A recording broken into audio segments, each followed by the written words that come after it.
Hey everyone, welcome to the Canine Culture Podcast, where we talk about everything dog. Q&As with veterinarian professionals, rescue operators, everyday topics. We cover everything dog on this podcast. So make sure you subscribe to the Canine Culture Podcast on your favorite podcast platform, and make sure you're following us on social media on both Instagram and Facebook. Thanks again for listening. Now here's that next episode. Hey everyone, welcome to the Canine Culture Podcast. This is your host, Brittany, and today we're going to be talking about Rawhide. So in the last few years, you've probably seen a couple of viral posts on Facebook and Instagram just saying, don't buy these treats, don't buy Rawhide. And I think it caused a little bit of a scare. But then on the flip side of that, it also caused a lot of people to say, well, I'm not listening to that. I fed my dogs Rawhide forever. I'm going to continue. So I think this is a pretty interesting topic, and it's definitely relevant right now. So we're in October, we're gearing up for Christmas, and I know what you're going to see in the aisles of pet stores, of the major retailers. You're going to see those really cute bones made out of Rawhide. Maybe they're red and green, or they've been dyed some different color, and you're going to be tempted to buy them. So I think it's important to have this conversation to be educated on what exactly you're buying. So Rawhide has been around for honestly for decades. People have been giving it to dogs for decades. Now, just because something's been going on a long time, we all know that doesn't mean that it's okay. That doesn't mean that it's right. And so I think it's important that you understand some of the issues that could come from chewing Rawhide. And I'll say that with the caveat that some dogs are okay with Rawhide. They're a bigger breed, a busy chewer. Perhaps it's fine for them. But there are risks associated with Rawhide. So one of the top risks with Rawhide is ingredients.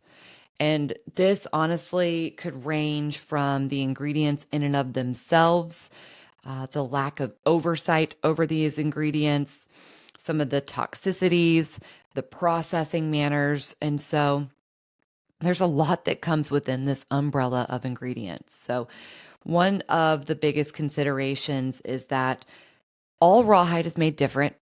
It's usually acquired from different places.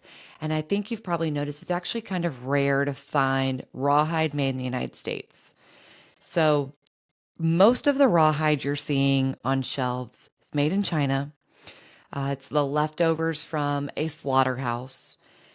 And more often than not, those leftovers, they're just sitting.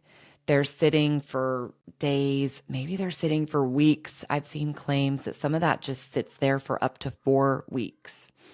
So you've got that kind of issue. We're lacking that oversight. You know that it's just that leftover that, hey, we're not giving it to humans for their consumption. So, do you really want to give it to your dog? With that comes next the processing, how it's kind of made. There's a lot of different factors that come into play here with respect to contamination, whether that be the chemicals actually used in making it, some of the ingredients, some of the dyes, whenever you see it dyed a different color or you see it flavored, a chicken flavor, a beef flavor, whatever that might be. And then with that, there could be toxic ingredients. There could also be the prevalence of salmonella or E. coli. So just some of the things to kind of think about with the ingredients of Rawhide. And quite frankly, you might not know the ingredients because a lot of manufacturers are not required to put that on their packaging. So that's just one piece of this puzzle. The next piece of the puzzle is the digestibility of the Rawhide. And this is also multifaceted.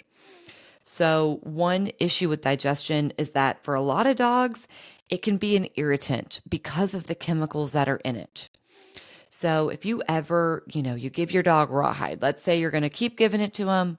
I've been doing this 20 years. It's been fine. Okay. So you give it to your dog. You just really want to be on the lookout. Are they gagging? Are they vomiting? Do they have diarrhea? Or can they not go to the bathroom at all? Are they straining? Do they have a lack of energy? Could be an indication of either an irritant to their digestive system, or the other part of the digestibility, which is it could cause a blockage. So rawhide can obviously break off and it can get stuck either in the esophagus or somewhere else in the dog's body. So it could choke them or could be that blockage hazard. And trying to find and clear a blockage is very expensive. And it's not always successful. So why even get yourself into that predicament if you don't have to? So those are really some of the main concerns around rawhide. Now there's a ton of alternatives out there. You'll even see, whether you shop at Chewy or PetSmart or Walmart, there are quite a few rawhide alternatives.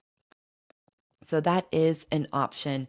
If you do need something, of course, for your dog to chew on, whether it's because they are a big chewer, because you want to keep their teeth cleaned, maybe use it as enrichment, but there's definitely some alternatives out there.